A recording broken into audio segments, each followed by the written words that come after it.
Zach is back. And welcome back to another Zach's Culture Corner here on Radio Platform, the only show that brings you all of the greatest culture coming out over the next 7 days, straight from my mind to your ear. So like always, I'm going to try and start it off today with a little something that I've been playing, a little recommendation for all of you listening. Now, you know, with exams fast approaching, everybody's revising, everybody's busy, and it means it's difficult for all of us to find time to be on the PC at the same time, because we have a nice little computer Discord. A lot of the games that I talk about are PC games. It's difficult for us to find time to be on it at the same time. We could probably coordinate better, but we're not very good at that either. So it's been a lot of empty space on the PC, and as fun as PC games are, they're a lot more fun with other people. So what have I been doing? Well, I have actually devolved slightly. I've been playing a mobile phone game. I know, it's amazing. Like, not even amazing, it's awful. But it's just something's fun, it's easy playing. It's a match 3 game. I can hear all of you screaming now. It is a match 3 game, but it's based off of some very good subject material. The game is called Pacific Rim Uprising, and it is based off of the popular movie series Pacific Rim, which is basically was Pacific Rim, then Pacific Rim Uprising, which is the one the game is named after. And you play as the human race trying to survive against the Kaiju invasion, as you would in the movies. And you collect, build, and upgrade your Jaegers, which are like your big robot fighters, and then you take them into battle in match 3 combat. And people, like, match 3 has been done to death, but the thing with this one is it's really fun because obviously I enjoy the subject material, so, you know, it helps. But also it's different with the animations are smooth and coherent, and you can see your Jaeger fighting as you play. You match a 3, and it does like a light, maybe straight right, but then you get like a 5 wild combo with a 3 linked in, and then an entire side drops away. And all of a sudden he's throwing in a massive left hook, which does like 2,000 damage. It's brilliant. And then also, obviously, like most match 3 games, there's abilities in it. And you charge these abilities with matching certain colored gems. And each Jaeger has like specific ability types, like there are execution abilities, changeling abilities, domination abilities, and so many more. And each one is like specific to the Jaeger class, and there's like 6 different classes of Jaeger. And then some of like crossover, and then each Jaeger has the ability to have an ability that is linked to each color. Because like obviously with most match 3 games, when you play them, you have to have a different person for each color, because then they get charged up. But if you are like very either rich or very like stick to it with the game and you keep it at it, any Jaeger you have could technically be leveled up to a 6-star, which means that it would have 6 abilities, each one like coinciding with a different color. Which means you really only need one Jaeger to take into a fight, because you can just match up all the different colors and charge up the different abilities. It's just stuff like that, and it makes it a lot more fun to play. And then each ability is animated differently, so all of the Jaegers have different animated abilities which coincide with the type of Jaeger it is. So one of them is called November Ajax. It's the first one you get in the game, because it is the like one they give you for free. It's the free 2-star they give you at the beginning. And basically November Ajax is a Jaeger that uses electricity. So its hands are basically like tasers. They like charge up when it punches, it electrocutes things. So it's its 2-star ability, its second ability, is called Electro Ball. And what it does is it does a front flip, like it fires off the chest thrusters at the back, and it does a front flip, and then like does like a haymaker ground pound with its electric fists onto the enemy. Now it doesn't do that much damage, but it does adjust the match 3 board, which is really useful, especially when you're trying to pull off some combos, which is very like useful. And it's very well animated. And then other ones I have, like Midnight Fury and stuff like that, they all have different animated abilities. Like the Midnight Fury's one is because he's got claws, so his domination ability is he punches whatever he's fighting, because you can fight Jaegers as well as Kaijus, in the stomach, and then when he pulls his hand away, one of the claws is stuck in the opponent, and then a couple of seconds pass and it explodes. And there's like, you can really tell, it's like the Jaeger, like with the thing in his stomach, looks down and looks up, and then boom. Like, it's really fun. Also, I've been saying this thing like domination quite a lot, and that's another thing that this game has different to most match 3 games, is it's got like this little slider at the top. And the way you beat an opponent in this game, it isn't you get their health down to 0, although that does help. You have to dominate them, and the way you do that is, when you're dealing damage, the more combos you pull off, the further the slider slides in either direction. So if you just do a normal match 3, it'll slide an amount. But if you do a match 4, which takes out an entire row, it'll slide more. And if you do a wild, which is when you do 5, and they get an extra go, it slides the most. And basically by like streaking combos together, so doing a match 3 that leads to a match 5, the slider will slide more or less. And if it slides all the way to yours or your opponent's side, because it works both ways, you'll start dominating your opponent, which means that you'll basically be like hitting them while they're on the floor. And the amount of damage you did, which caused the slider to move all the way over to their side, is the amount of damage they need to replicate to be able to get out of the hold. So say you do a 4 match, then followed by a 3 match and another 3 match, which slides it all the way over. That'll do maybe roughly 1,500 damage, depending on the Jaeger. They would then need to match 1,500 damage with 3. They have 3 goes to match 1,500 damage, like in total, to be able to get out. And then that gets harder and harder because the more health they have, the more damage is done by each slide. So when they're dominated. So say there's you've done like 1,500 damage and they're still on like 2/3 health, they're going to get out of that quite easily. But say they're on like maybe like 1/10 of their health, it's going to be really difficult. And then if they have no health, when they get dominated, they get taken out instantly. So it's really useful. And then there are certain abilities that like cause things to be dominated. So domination abilities, obviously. Each Jaeger either, like even a 1-star, either has a domination ability or an execution ability. Domination abilities deal a lot of damage, like straight away, and then dominate the opponent, which are really good for finishing off games. And then, which are really good for like if you're trying to get a lot of damage out and then stall an opponent. That's really useful. And then execution abilities are where you pick gems on the board, and then what you do is you start doing damage over time. So one of my guys that I have is like Tiger something. He has an execution ability that lasts 5 turns, though it doesn't do very much damage on the turns. It does about 400 damage a turn. But if they don't break all 3 of the execution blocks, that stacks up to like 2,500 damage over the 5 turns. Like, it's a lot of damage. And it's very useful because execution abilities are good for like whittling down your opponents, and then domination abilities are good for finishing them off. And then domination and execution abilities are the only abilities that end your turn. So any other ability you can just use consistently and then have your go. Which is again why it's so useful to have ones that like affect the board, because the board is then yours again. Like you get to use it straight after, which is like the best bit. It's like the best part of it is the fact you get that lovely little bit of extra after you've like done your high damage ability. And I think it's really good. And again, the subject material is really fun, and you enjoy fighting because the fighting is smooth and it looks really good. It's not very well optimized for my phone, but my phone is like slightly ratio-wise larger than most phones.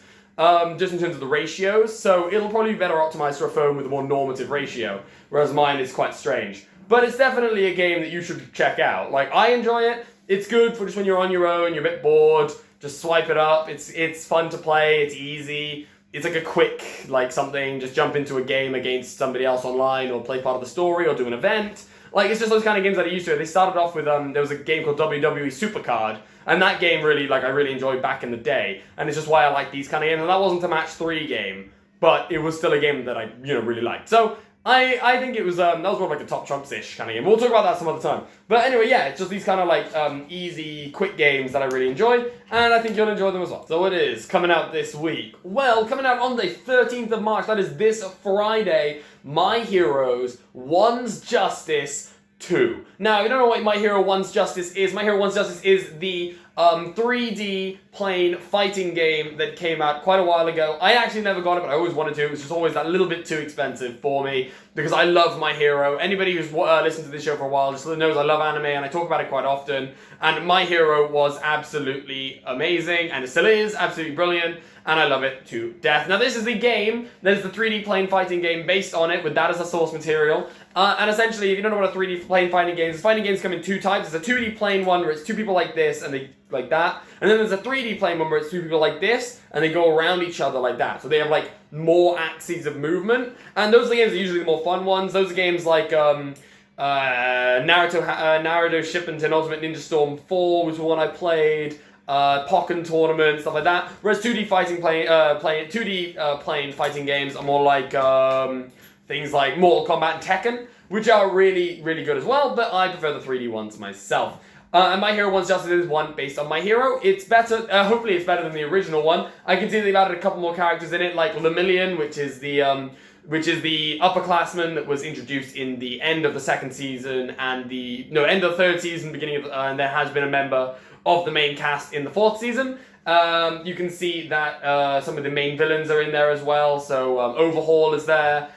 which you'll know about him if you've watched the 4th series. I'm not gonna spoil it for you, just in case anybody hasn't watched it, but it is absolutely amazing. This game looks absolutely brilliant. It looks like just a very good game, and you should definitely check it out. That's coming out on the 13th of March. That is this Friday. So go check it out if that is something that you're interested in. What movies have coming out this week? Well, from the director of the Fast and the Furious movie starring Vin Diesel, we have Bloodshot. Now, Bloodshot is a movie about somebody who was given a second chance. Ray Garrison, a slain soldier, is reanimated with superpowers. Those superpowers being that he has nanobots in his blood that can reassemble him from the smallest of pieces. He is essentially immortal, or as far as the trailers show, that is what I can assume. But you know what? These kind of things never go very well for these people, and I can guarantee to you, if it is by the director of The Fast and Furious, you know there's going to be some pretty insane explosions and some pretty insane fight scenes that are going to come out of this movie. So watch this space,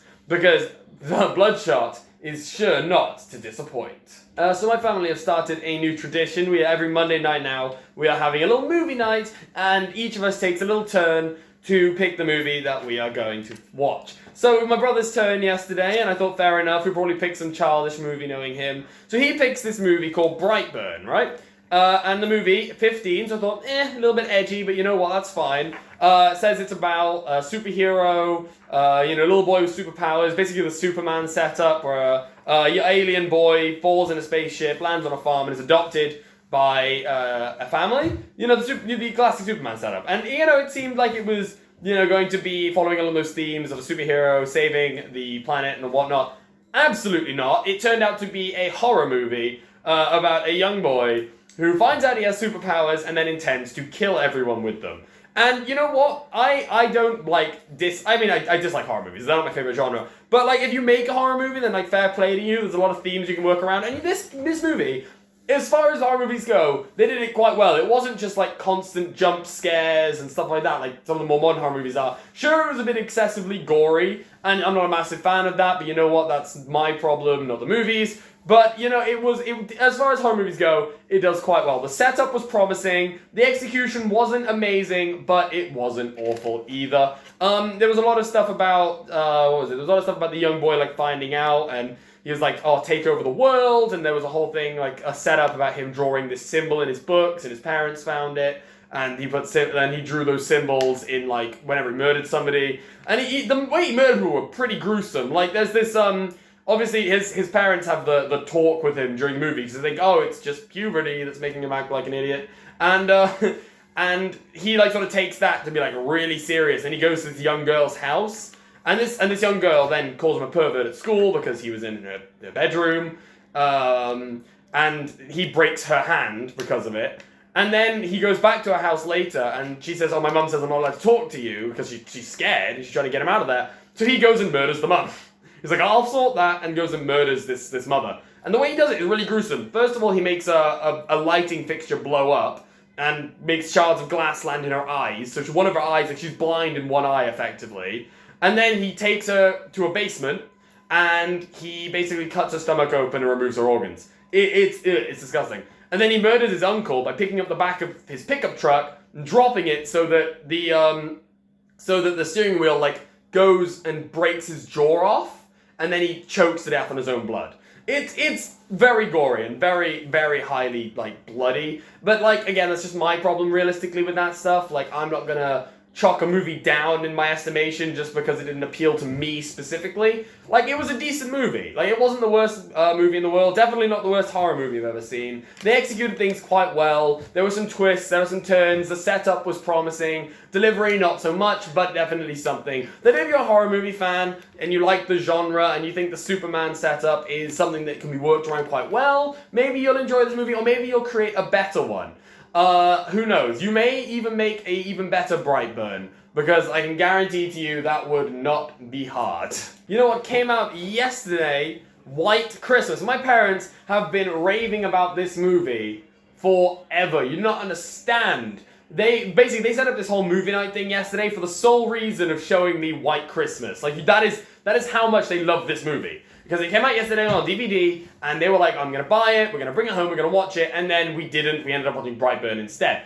But this movie is apparently amazing. I've yet to see it, so I'm skeptical of anything that can be as good as they say it is. But you know what? I'm not, unbelieving. It could be brilliant. It could be the best movie to ever be released. They say it is on par with Love Actually, which is my third favorite film in the world, my first ever my most favorite rom-com ever. My top 3 favorite films are, of course, Pacific Rim, and then Pacific Rim Uprising. I sort of count those as the same film because it's a franchise. Then Real Steel, and then Love Actually. And if it really is as good as Love Actually, then they say it is, then I will love this movie. I really will. But I'm skeptical. I truly am. I don't think any movie can be as good as Love Actually was, and the characters they portrayed, and the meaning behind all of the actions, and how, every action has a consequence, and love truly prevails overall, and that whole heartwarming thing at the end in the airport, come on, nothing can beat that. And they said it sort of follows the same string as Notting Hill, which is another great romantic comedy, which is about a bookshop owner, played by, surprise, surprise,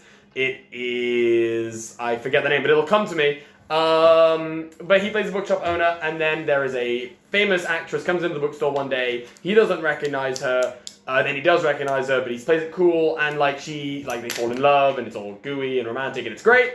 But you know what I'm saying? It's that kind of amazing, movie sort of thing. They said it's like that, and I actually really like Notting Hill. It's a great movie. The Holiday as well. They said it's quite which is also an amazing film, which is about 2 people who do house swap over Christmas, and then they both have amazing times. It's that kind of brilliant sort of romantic setup comedy, and I think that kind of movies is great. And if this movie really is as good as they say, then I will love it, and I will love it to pieces, and I'm sure you guys will as well, because if you guys really are following my recommendations, you probably have a very similar taste to me, which means you'll probably really like this movie. But I'm skeptical, and I will probably have watched it by next show, so if it is as good as they say it is, I will bring that to you, and I will let you do with that information as you please. If it isn't as good as they say it is, then I will bring that to you, and it'll be a warning to not watch this movie. So there we go. That's my little promise. I will either bring you an amazing movie that is on par with Love Actually, following the themes of Notting Hill and The Holiday, or I'll bring you an awful film that has been exaggerated so much, and I'm not quite sure why my parents made me watch it. And then, very sadly, it's come to the end of another Zach's Culture Corner here